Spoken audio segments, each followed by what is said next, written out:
Mengurangi jumlah konsumsi rokok di Indonesia, muncul usulan untuk menaikkan harga rokok hingga 2 kali lipat. Dan usulan ini masih dikaji karena bisa berdampak pada sektor lain seperti ekonomi dan juga industri kecil.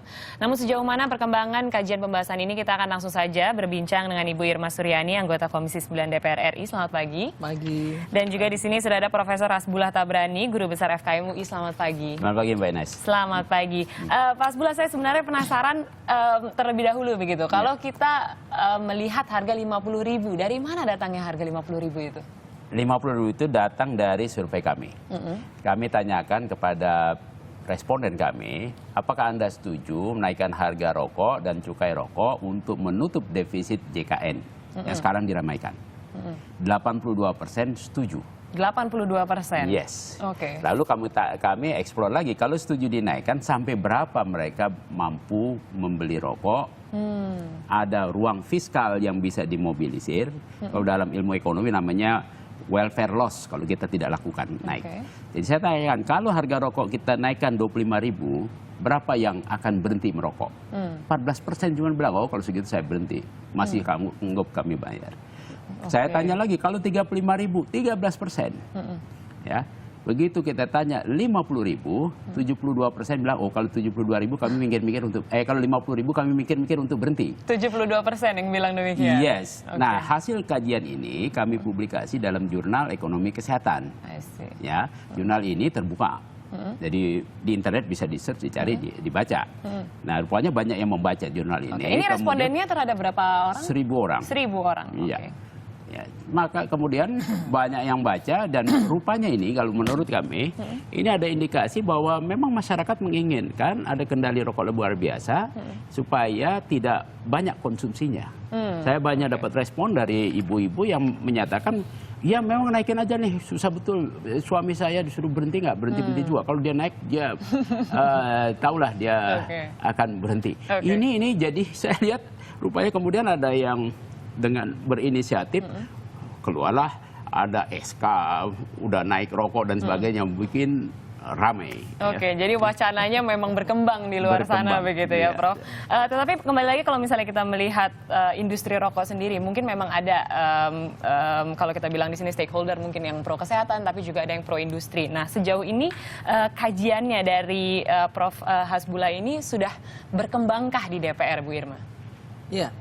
Kalau berkembang kan kita baru selesai reses, ya kan? Jadi belum kita bicarakan secara resmi belum, tapi kita punya grup di Komisi 9 dan kita sudah diskusikan hal ini. Kami setuju dengan kenaikan harga rokok ini, tetapi ada beberapa hal yang memang menjadi catatan. Apa saja? Pemerintah tidak boleh mengeluarkan kebijakan kalau tidak ada prepare sebelumnya.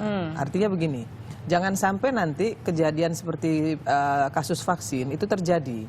Ketika pengumuman rumah sakit yang memang menggunakan vaksin palsu itu disampaikan ke publik, tetapi pemerintah tidak prepare untuk menjaga rumah sakit tersebut ya dengan polisi, kemudian ada wakil pemerintah di sana dari BP POM maupun dari rumah sakit, sehingga timbul kegaduhan baru kan, rumah sakit itu diserbu oleh masyarakat. Nah, saya juga nggak ingin hal-hal seperti ini terjadi. Kalau di dalam rokok apa yang ditakuti? Adakah rokok ilegal perkembangannya atau kriminalitas? Enggak, kalau rokok ilegal saya pikir enggak ya. Cuman kan akhirnya nanti banyak sekali masyarakat di daerah yang nggak bisa beli rokok lagi, akhirnya beli rokok yang lintingan, itu ya, yang langsung melinting sendiri. Nah, itu satu. Yang kedua, yang kita harus perhatikan juga petani tembakaunya, bagaimana nanti mengantisipasi petani tembakau ya, jangan sampai rokok naik, pabrik rokok untung, petani tembakau nggak dapat apa-apa, itu satu. Yang kedua, yang kita juga mau garis bawahi, nanti jangan sampai juga karena konsumsi rokok berkurang, kemudian pabrik rokok ini kemudian mengurangi buruh pabrik rokoknya. Ini juga mesti diantisipasi. Ya. Diantisipasi itu bukan berarti kita nggak setuju, kita setuju, hanya mengantisipasinya itu harus lebih baik. Gitu ya. Jangan sampai nanti terjadi PHK. Gitu. Nah, ini yang menjadi kajian kami di DPR untuk bisa mendukung kenaikan harga rokok ini. Kenapa? Karena kami dari awal sama Prof. Tabrani ini sepakat bahwa seluruh dana dari cukai rokok itu minimal 50% harus dikembalikan untuk kesehatan masyarakat. Begini, Prof Tabrani sudah pernah memberikan kajian terkait masalah tarif BPJS. Oke. Nah, kami di Komisi 9 berharap dengan adanya kenaikan cukai ini nanti, kita minta 50% dari hasil cukai ini dikembalikan kepada kesehatan masyarakat. Sehingga masyarakat yang punya pendapatan UMR ke bawah itu gratis berobat. Oke, untuk asuransi kesehatannya. Iya, UMR ke bawah loh ya. Nah, kalau UMR ke atas masih tetap harus mandiri. Oke, artinya masih panjang begitu kajian yang memang harus dilakukan oleh DPR terkait dengan apa yang sudah dikemukakan oleh Prof Tabrani. Sekarang kalau soalnya bukan soal panjang atau pendek, tapi soal bagaimana melakukan kajian secara komprehensif, kemudian melakukan prepare impact-nya, negatif impact-nya. Kalau positif impact-nya sudah jelas begitu ya, antisipasinya. Antisipasi menjadi hal yang utama begitu. Tapi kalau misalnya kembali lagi Pak Hasbullah, saya penasarannya kalau misalnya tadi Bu Irma sudah mengatakan begitu bahwa ada kemungkinan impact itu terjadi, apalagi kalau misalnya kita bilang di sini misalnya harganya tinggi, daya beli masyarakat rendah, kemudian perusahaan harus melakukan efisiensi dan nantinya ada PHK. Nah, bagaimana perkembangan industri rokok ini, karena salah satu penyumbang terbesar negara adalah industri rokok, Pak. Ini memang dinamis, ya, dan juga jangan dianggap bahwa sekali ada kenaikan harga rokok, cukai rokok, besok terjadi PHK, proses itu akan berjalan lambat. Kajian-kajian sebelumnya menunjukkan juga di berbagai negara, kalau harga rokok dinaikkan, konsumsi hanya menurun lebih sedikit. Kami sudah simulasikan di dalam jurnal tadi. Dinaikkan harga rokok 2 kali lipat, konsumsi cuma turun 30%. Jadi industri nggak perlu khawatir. Karena 30% tapi harganya naik, turunnya cuma 30%, harganya naik 2 kali lipat. Overall penerimaan lebih banyak baik industri maupun pemerintah. 30% itu tidak dianggap cukup besar sebenarnya. Tapi kan harganya naik 2 kali. Konsumsinya turun cuma 30%. Artinya Anda bisa menjamin kalau berbagai studi menunjukkan hal itu. Kalau soal PHK, sekarang beredar juga di media sosial jawaban-jawaban itu. Sebelum ada ini pun sudah terjadi PHK besar-besaran di industri-industri besar. Karena mekanisasi. Karena satu mesin menggiling rokok itu ekuivalen sekitar 920 kalau nggak salah 920 orang. Jadi sudah terjadi itu.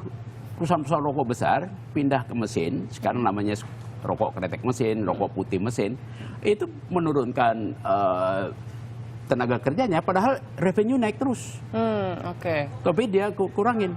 Nah, produksi naik terus. Kita lihat fakta data bahwa dalam 10 tahun terakhir, produksi rokok kita naik dari 240-an miliar batang menjadi 348 miliar batang tahun lalu. Naik terus. Jumlah tenaga kerja banyak yang di PHK di perusahaan besar. Perusahaan kecil juga banyak yang berhenti, tidak mampu bersaing dengan perusahaan besar. Bukan karena harga rokok dan cukai rokok, ini ada efisiensi. Nah, untuk itu tapi tetap yang tadi Mbak Irma sampaikan, kita antisipasi. Oleh karena itu dalam simulasi skenario kami, dari kenaikan harga tadi, kenaikan cukai, maka harus ada dedikasi atau earmarking, penggunaan khusus untuk memberdayakan petani tembakau, petani cengkeh, dan juga industri kecil. Seperti apa itu nanti, Pak? Kita latih mereka keterampilannya, meskipun mungkin one day akan berhenti juga, karena di seluruh dunia memang rokok sudah pamornya hilang begitu. Sudah tidak ada tempat. Maka itu Indonesia menjadi tempat buangan saja nih. Di negara-negara maju sudah tidak ada. Jadi dengan jumlah perokok paling banyak di dunia ya, Pak? Bukan jumlahnya, tetapi prevalensi, persentasenya.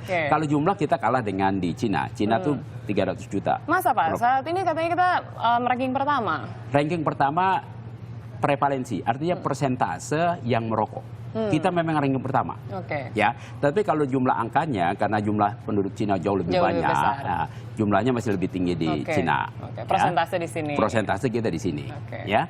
Jadi kita bisa antisipasi dengan kita latih petani tembakau. Kalau perlu beralih petani lain yang lebih menguntungkan. Misalnya kawan-kawan di Jawa Tengah udah mencoba mengalihkan petani tembakau dengan pertanian sayur mayur dan stevia, ternyata lebih menguntungkan.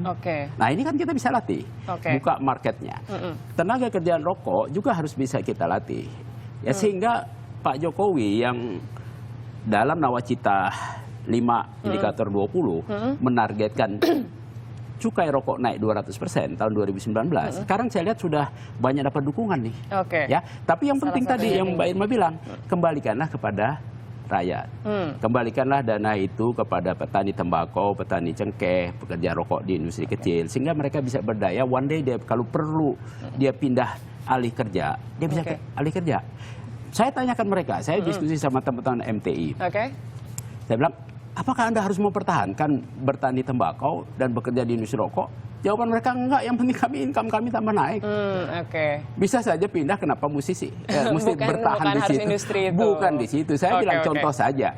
Dulu penjual kaset itu babak belur bingung begitu ada digital. Ya kan? Sekarang nggak ada penjual kaset lagi, tapi kan dia hidup terus, nggak mati juga. Artinya di sini memang harus ada hal yang dijembatani dan juga adaptasi terhadap kebiasaan yang baru. Itu yang kita bicarakan dalam kebijakan nantinya pada waktu perumusan kebijakan. Tapi bicara mengenai menjembatani begitu. Nantinya apa yang akan dilakukan dikaji begitu oleh DPR nih Ibu Irma terkait dengan memang harus menjembatani memang rakyat yang pro kesehatan dan juga pro industri. Ya, yang pertama kan karena kami ini wakil rakyat, tentu kami juga harus menimbang lebih berat lagi, lebih mendasar lagi, jangan sampai kemudian dengan adanya kasus ini, dengan adanya kenaikan rokok ini, kemudian timbul kegaduhan di masyarakat itu sendiri. Salah satu contoh seperti ini. Dulu orang kan pemerintah menaikkan harga miras setinggi langit, ya, tinggi sekali harga miras ya. Tapi orang tidak berhenti minum miras, bahkan membuat miras oplosan yang kemudian malah justru berbahaya gitu. Nah, maka tadi saya sampaikan memang harus diantisipasi hal-hal ini. Saya setuju, kami di Komisi 9 setuju ini naik, tapi lebih kepada 50% dari hasil cukai nanti harus kembali kepada kesehatan masyarakat, gitu ya. Itu penting bagi kami karena menjaga kesehatan masyarakat untuk masyarakat bisa mendapatkan haknya dari uang yang sudah mereka berikan kepada kas negara, menambah kas negara tadi tidak sia-sia gitu. Nah, ini yang lebih penting lagi untuk kami jaga, jangan sampai, karena kemarin saya wawancara dengan El Sinta itu 80% dari pendengar yang berdialog dengan saya menyampaikan mereka perokok dan mereka setuju ini dinaikkan. Tapi tidak membuat saya berhenti merokok. Paling saya mengurangi konsumsi. Kata dia dari 1 bungkus menjadi 5 atau 6 batang, ya kan? Artinya kan memang masyarakat perokoknya sendiri masih tetap ada, masih tetap seperti itu.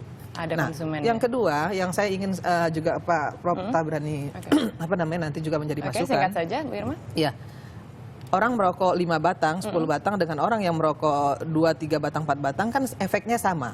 Maka uang yang menjadi nanti dana yang masuk ke kas negara itu harus kembali lagi kepada kesehatan masyarakat, asuransinya yang Komisi memang 9. Mendapatkan hak dari masyarakat itu sendiri ya. Tapi mungkin Profesor nanti di 2 hari lagi katanya ketemu dengan Kementerian Keuangan, apa yang akan kira-kira dibahas di sana, singkat saja?